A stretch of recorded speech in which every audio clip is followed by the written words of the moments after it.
السلام عليكم ورحمة الله وبركاته بسم الله والحمد لله والصلاة والسلام على رسول الله وعلى آله وصحبه ومن والاه رب اشرح لي صدري ويسر لي أمري واحلل عقدة من لساني يفقهوا قولي. Mes frères et sœurs, aujourd'hui avec l'aide d'Allah Tabarak wa Ta'ala, notre thème est nos erreurs pendant le mois de Ramadan. Alhamdulillah, nos cœurs sont remplis de joie parce que nous avons accueilli cet honorable invité qui est Shahru Ramadan, ce mois béni qui est le mois de Ramadan. Un mois d'adoration, un mois de miséricorde, un mois d'affranchissement du feu de l'enfer. Il s'agit du mois du Coran, il s'agit d'un mois dans lequel nous faisons des efforts, nous faisons plus d'adoration et nous demandons à Allah subhanahu wa ta'ala de nous pardonner. Mes frères et sœurs, hélas, il y a beaucoup de gens qui pendant ce mois font beaucoup d'erreurs. Et nous allons, Inch'Allah, mettre le doigt sur ces erreurs afin que pendant ce mois, on ne soit pas dans l'insouciance et qu'on fasse très attention à bien profiter de ce mois. Alors la première des erreurs que les gens font pendant ce mois, c'est qu'ils ne l'apprécient pas à sa juste valeur. C'est-à-dire qu'il y a des gens, parmi les musulmans, qui vont considérer ce mois comme n'importe quel mois. Et ça, c'est une très grande erreur. Il faut impérativement que dans ton cœur, tu comprennes que c'est une occasion en or qui nous est présentée, celle d'être vivant pendant le mois de Ramadan. Le prophète sallallahu alayhi wa sallam, dans le hadith rapporté par Bukhari et Muslim selon Abu Huraira radiyallahu anhu, il a dit: quand arrive le mois du Ramadan, les portes du paradis sont ouvertes, les portes de l'enfer sont fermées et les démons sont mis au fer. C'est-à-dire quoi? C'est-à-dire que les rebelles parmi les démons sont enchaînés. Et pendant ce mois, il y a une nuit qui vaut mieux que 1000 mois. C'est Laylatul Qadr. Allah Ta'ala nous dit: Laylatul Qadri khayrun min alfi shahr. La nuit du destin vaut mieux que 1000 mois. Elle vaut mieux que 1000 mois d'adoration. Et donc tous ces arguments doivent nous motiver à faire beaucoup d'efforts dans les adorations. Pourquoi? Pour être quelqu'un de meilleur, pour obtenir le pardon d'Allah Tabarak wa Ta'ala. Également, il y a une parmi les erreurs qui est commise chez certains, c'est le fait de ne pas être à l'aise pendant ce mois, le fait de sentir de la gêne parce qu'on jeûne le mois de Ramadan. Certains, malheureusement, pendant ce mois, ils se sentent bridés, ils se sentent mal, voire étouffés. Pourquoi? Parce qu'il ne peut plus toucher à la cigarette, parce qu'il ne peut plus appeler sa copine et faire du haram comme il avait l'habitude de le faire. Beaucoup de gens, malheureusement, se sentent mal pendant le mois de Ramadan parce qu'ils ne peuvent plus faire tel et tel péché. Mon frère ainsi que toi, ma sœur, saisis cette opportunité qui t'est offerte, celle d'être vivant pendant Ramadan pour te débarrasser justement de ces péchés, de te débarrasser de la cigarette, des relations illicites, de te débarrasser de l'écoute du haram, de te débarrasser de l'argent sale. C'est maintenant que tu dois saisir cette opportunité et ne pas repousser les bonnes actions à demain. Beaucoup de gens, malheureusement, sont tombés dans ce qu'on appelle at-taswif, le fait de remettre la bonne action à demain. Saoufa, c'est-à-dire, Inch'Allah, je vais prier, t'inquiète. Mon frère, pourquoi tu ne pries pas pendant Ramadan? Ça arrive. Pourquoi tu ne portes pas encore ton hijab, ma sœur? Inch'Allah, t'inquiète pas. Je laisse projet, mais pas maintenant. Ne repousse jamais une bonne action que tu peux faire aujourd'hui. Car aujourd'hui t'appartient. Demain, tu n'es pas sûr d'être vivant. Parmi les erreurs commises pendant Ramadan, la paresse, le fait de dormir toute la journée. On a des gens qui vont dormir toute la journée pendant Ramadan. Ils vont par ce sommeil éliminer Salat al-Dhuhr. Certains même vont dormir jusqu'au Maghrib. C'est-à-dire que toute la nuit, il est réveillé, et on parlera après des erreurs commises la nuit, et la journée, c'est dormir. Elles sont où tes prières? Je ne suis pas en train de dire que ton jeûne n'est pas valide parce que tu ne pries pas. On a déjà abordé ce sujet d'ailleurs. Celui qui ne prie pas et qui jeûne, son jeûne, on espère, Inch'Allah, qu'il soit accepté par Allah subhanahu wa ta'ala. En tout cas, il est valide, ça veut dire qu'il est compté pour lui. D'accord? Mais ça ne veut pas dire par là qu'il nous est demandé que de jeûner. Vous savez très bien qu'on a 5 piliers dans notre religion. Il faut impérativement les mettre en pratique. Impérativement. Et puis la prière, normalement, à partir de l'âge de 10 ans, tu fais la salat, comme ça nous a été enseigné dans les textes de la sunna. Donc, celui ou celle qui dort toute la journée, c'est quoi ce type de jeûne-là? C'est quoi ce jeûne en fait? Qu'est-ce que tu fais exactement pour te rapprocher d'Allah? Tu dors seulement, c'est ça? Allah subhanahu wa ta'ala, je vous le rappelle, il nous a dit « La'allakum tattaqoun ». C'est ça qu'il faut retenir. C'est que le jeûne, il nous a été prescrit. Pourquoi? Pour qu'on atteigne la piété. La piété, c'est quoi? C'est de se détacher du haram et faire ce qui est obligatoire. Parmi les erreurs commises, il y a le fait de veiller la nuit longtemps sans raison valable. Si seulement il ou elle veillait pour lire le Coran, tant mieux d'ailleurs. D'ailleurs, dans un hadith, as-siyam wal Coran, ils vont intercéder en la faveur de leur auteur, le jeûne et le Coran intercéderont. D'ailleurs, le Coran dira: je l'ai empêché de dormir la nuit. C'est-à-dire qu'il a tellement lu le Coran la nuit qu'il n'a pas dormi. Mais aujourd'hui, non. Les gens veillent la nuit pas pour lire le Coran, pas pour prier des prières nocturnes, des prières de nuit. Non. Mais pourquoi? Pour papoter entre potes en bas d'un immeuble, en fumant, malheureusement, de la drogue, en dérangeant le voisinage, en transformant le hall en une salle pleine de fumée, en nuisant au voisinage, que des choses qui sont interdites en islam. Soit ils sont entre potes en train de faire ça, soit il est au téléphone en train de papoter dans le haram avec une personne du sexe opposé, soit ils sont en train de surfer sur les réseaux sociaux et de tuer leur temps et d'accumuler des péchés. Tout ça, mes frères ainsi que vous, mes sœurs, est interdit. Les soirées où vous êtes en train de fumer, où vous êtes en train de vous droguer, les soirées où vous passez vos nuits à draguer au téléphone, les soirées où vous êtes en train de passer votre temps dans des cafés. Wallahi, je me rappelle, les années précédentes, on sortait de la mosquée après Tarawih et je voyais les cafés remplis, blindés. C'est une catastrophe de voir autant de gens dans les cafés alors que normalement vous êtes censé faire quoi? Prier, lire le Coran, demander pardon à Allah subhanahu wa ta'ala, vous rapprocher d'Allah. D'autres sont devant la télé, les chaînes télévisées. D'autres, pendant Ramadan, leur kiff, c'est les caméras cachées et les feuilletons. Et d'ailleurs, il y a des caméras cachées qui sont faites que pour Ramadan. Pourquoi? Pour amuser les gens. Alors, je n'ai pas dit qu'on n'a pas le droit de rigoler. Mais t'imagines, subhanallah, pendant Ramadan, il passe sa nuit à rigoler. C'est tout, il ne fait rien d'autre. Blague sur blague. Et puis, il n'y a pas que ça, il y a aussi les feuilletons, les moussalsalat. Vos parents savent de quoi je parle. Pas que les parents d'ailleurs. Vous regardez des feuilletons. Parce que ces feuilletons-là, ils sont inédits. Ils viennent que pendant Ramadan. On regarde donc la télé avec tout ce que ça contient comme obscénité, comme exhibition, comme paroles obscènes, comme insultes, gros mots. C'est-à-dire dans la journée on jeûne, on obéit à Allah et la nuit, on perd toutes les récompenses qu'on a gagnées. Vous trouvez ça logique, franchement? C'est pas normal. C'est pas normal de passer son mois de Ramadan devant la télé, devant son smartphone, devant son ordinateur. On n'a pas de temps à perdre. Il se peut que ce soit le dernier mois que tu jeûnes de ta vie. Combien de nos proches, de nos amis étaient avec nous l'année dernière et cette année ils sont sous terre? Combien? Parmi les erreurs pendant le mois de Ramadan, il y a le fait de trop manger. Au lieu d'être le mois du jeûne, des prières nocturnes, des bonnes œuvres, non. On va certes jeûner dans la journée et la nuit, on va tellement manger jusqu'à ne plus bouger. Jusqu'à même certains, ils n'arrivent plus à respirer. Il est KO, allongé, tu lui dis lève-toi, fais la prière. Il dit voilà, j'arrive pas. Et il transpire, il sue. Pourquoi? Il a mis la montagne de Uhud dans son ventre. Mais subhanallah, c'est pas ça la sunna. Dans un hadith rapporté par l'imam al-Tirmidhi, le prophète sallallahu alayhi wa sallam a dit: jamais le fils d'Adam n'a rempli de récipients pire que son ventre. Il suffisait pourtant au fils d'Adam de quelques bouchées pour subvenir à ses besoins. Et même s'il lui en fallait absolument davantage, qu'il réserve donc un tiers de son estomac, pourquoi? Pour la nourriture, un autre tiers pour la boisson et un tiers à sa respiration. Ahna, on a 15 tiers de viande. 15 tiers de viande. On n'arrive plus à bouger, je vous dis. Tu lui dis va prier Tarawih ou dès qu'il va prier derrière un imam, ou s'il prie chez lui, il n'arrive pas. Il n'arrive pas à assumer 2 rak'at.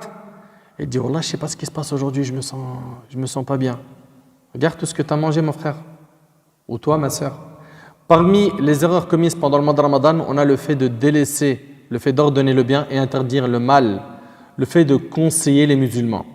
Certains voient devant eux des erreurs, des actes blâmables et ils ressentent absolument rien. On se doit d'interdire le blâmable et d'ordonner le bien. Mais si on pense au fond de notre cœur que personne ne nous écoutera, si vous pensez tous comme ça, personne ne fera la da'wah.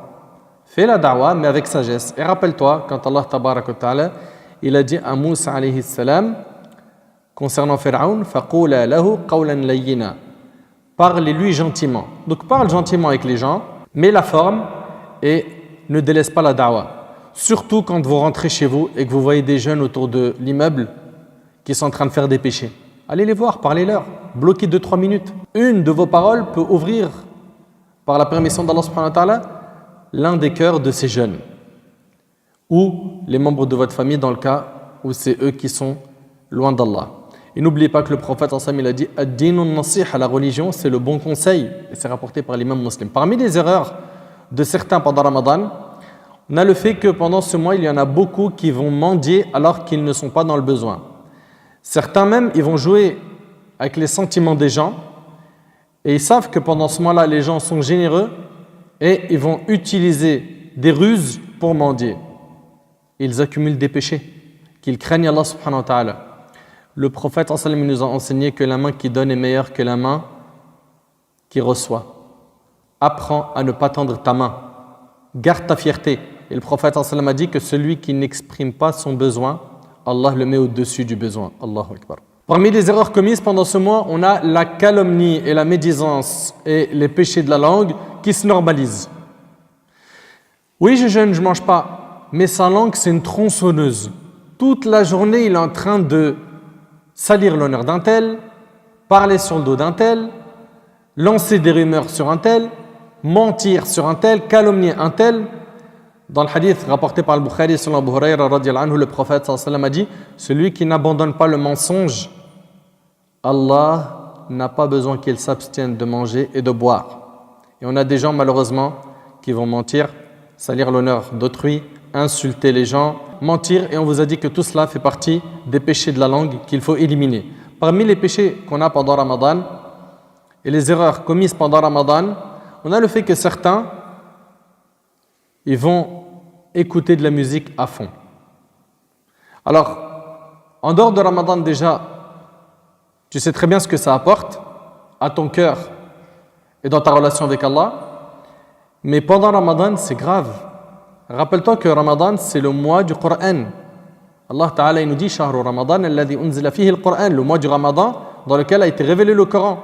Et on a des gens qui ni pendant Ramadan, ni en dehors de Ramadan, il se connecte au Coran.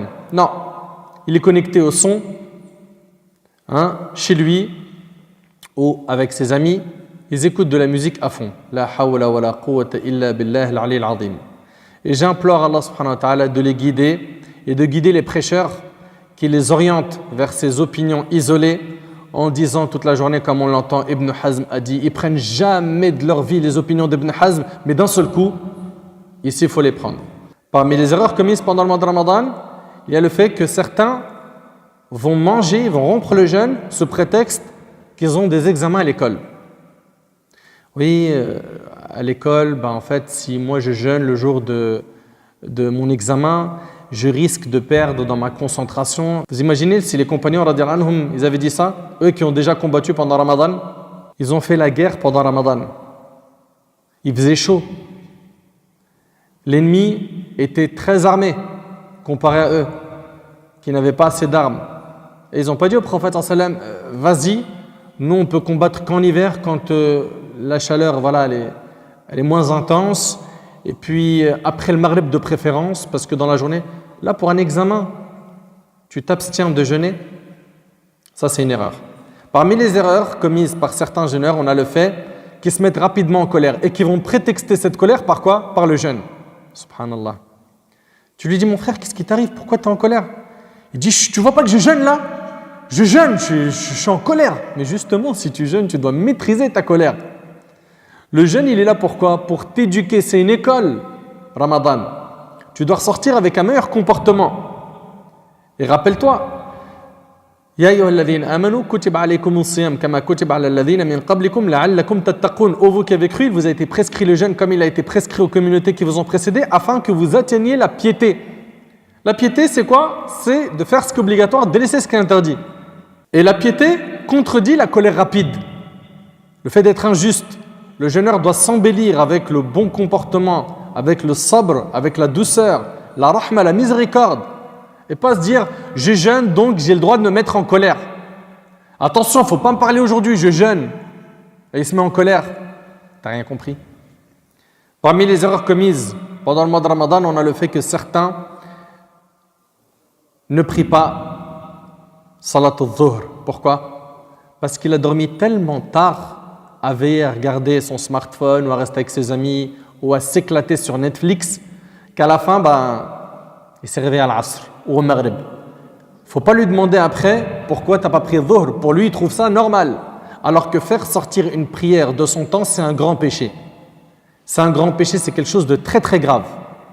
Parmi les erreurs commises pendant le mois de Ramadan, il y a le fait que pendant les 10 derniers jours de Ramadan, on va se prendre la tête sur l'achat des vêtements du Eid et les cadeaux du Eid et les gâteaux qu'on doit faire pour l'Eid en délaissant les prières de nuit pendant les nuits impaires où se trouve la nuit du destin. Ça, c'est grave. Tu veux acheter les cadeaux de l'Eid, achète-les avant d'entrer dans les 10 derniers jours de Ramadan. N'oublie pas qu'il y a une nuit qui vaut mieux que 1000 mois, c'est la nuit du destin. Parmi donc ces erreurs-là, parmi les erreurs, on a dit, il y a le fait de sacrifier les derniers jours à acheter des cadeaux, des vêtements pour l'Eid. Parmi les erreurs commises pendant le mois de Ramadan, on a le fait que certaines femmes passent leur temps à faire à manger pour les invités, parce que les invités, ils en reçoivent beaucoup. Également, tous les gâteaux qui sont à préparer pour l'Eid. Et à la fin, cette sœur ne profite pas assez du mois de Ramadan. Et ça, c'est du zulm. C'est une injustice. Pourquoi? Le frère, il carbure, il met le paquet. Et la sœur, elle a le droit à quoi? À la cuisine, à faire des gâteaux, à faire des repas. Et quand tu lui dis, ma sœur, profite, elle te dit, je peux pas. Mon mari, il enchaîne les invitations. Et puis l'Eid, il arrive. Il m'a demandé ça comme liste de gâteaux. Ramadan, c'est pas fait pour manger et faire des gâteaux. Ramadan, c'est pour atteindre la piété. Donc mon frère, tu es responsable de ta femme. Tu es responsable de ta famille, de tes enfants. Crains ton Seigneur et fais en sorte que toute ta famille baigne dans l'ibada pendant Ramadan. Parmi les erreurs qu'on a pendant Ramadan, il y a le fait de ne pas prier Tarawih. Subhanallah, le prophète sallallahu alayhi wa sallam nous dit, celui qui a veillé à prier les nuits du Ramadan, poussé par sa foi, imanan wa ihtisaban, ghufira lahu ma taqaddama min dhanbi, poussé par sa foi et par l'unique espoir de la récompense d'Allah, Allah lui pardonne ses péchés précédents rapportés par Bukhari et Muslim sur Abu Huraira. Pourquoi est-ce que tu délaisses Tarawih? Pour quelle raison? Prie quelques rak'at. Même chez toi, si tu ne veux pas aller à la mosquée, mais prie un peu. Prie après Salat al-Isha, quelques rak'at. Rapproche-toi d'Allah subhanahu wa ta'ala. Et parmi les erreurs qu'on a également pendant le mois de Ramadan, il y a le fait que certains vont mettre le paquet au début du mois et à la fin du mois, c'est relâchement. C'est-à-dire au début du mois, la première semaine, tout le monde est opérationnel. Lecture de Coran, concurrence, dhikr, salat, etc. Puis dès qu'arrive la fin, relâchement complet. Mais non, c'est l'inverse. Le prophète sallam, c'était à la fin du mois de Ramadan où il faisait le plus d'efforts. Pourquoi? Parce qu'il y a la nuit du destin pendant les nuits impaires des 10 derniers jours de Ramadan. Fallah ibarik fikum, retenez que Ramadan c'est une occasion en or. On n'a pas le droit de la perdre cette occasion. On n'a pas le droit. Celui qui a toujours senti qu'il était loin d'Allah subhanahu wa ta'ala, qu'il a du mal, qu'il aimerait être meilleur mais il n'arrive pas. Mais c'est maintenant. C'est maintenant, profite de cette occasion. Parmi les erreurs commises pendant Ramadan, et c'est avec ça que je termine, c'est le fait qu'on jette énormément de nourriture à la poubelle. Parmi ces erreurs donc, il y a le fait de jeter à la poubelle. Les gens ont les yeux plus gros que le ventre, ils font trop de courses, ils font trop à manger et à la fin, ça ne se mange pas, ça reste dans le frigo plusieurs jours jusqu'à la fin finir à la poubelle.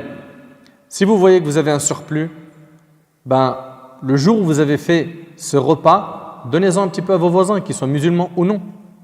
Ou bien si vous connaissez des associations qui font des maraudes, connectez-vous à eux. Essayez de trouver un plan pour ne pas jeter de la nourriture à la poubelle. Mais malheureusement aujourd'hui, les gens le font sans aucune gêne. Et ça c'est grave. C'est grave. Fahbab al-kiram, que chacun d'entre nous prenne en considération toutes ces erreurs. Et si jamais tu t'es reconnu sur certains de ces points, c'est l'occasion. C'est l'occasion de changer, c'est l'occasion de corriger, c'est l'occasion de réparer. J'implore Allah subhanahu wa ta'ala de nous faciliter d'être bons et d'être constants dans nos adorations pendant ce mois et surtout les 10 dernières nuits de Ramadan, d'y mettre le paquet car il s'y trouve une nuit qui vaut mieux que 1000 mois. أسأل الله سبحانه وتعالى أن ينفعني بما قلت وأن ينفعكم بما سمعتم. هذا ما أعلم والله عز وجل أعلى وأعلم. سبحانك اللهم بحمدك أشهد أن لا إله إلا أنت أستغفرك وأتوب إليك. جزاكم الله خير وآخر دعوانا أن الحمد لله رب العالمين.